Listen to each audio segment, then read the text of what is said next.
Qoşu, gel. Qarpız kəsmişdim. Bilirəm sən də qarpız xoşlayansan. Gəl. Hə, çox xoşlayıram. Hə, qonşu, artıq öyrəşmişik. Tumları bunlar yeyirlər, qarpız da mən yeyirəm.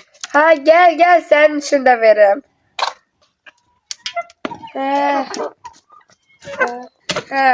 Olar mən bunu evə aparıb yeyeyim. Olar.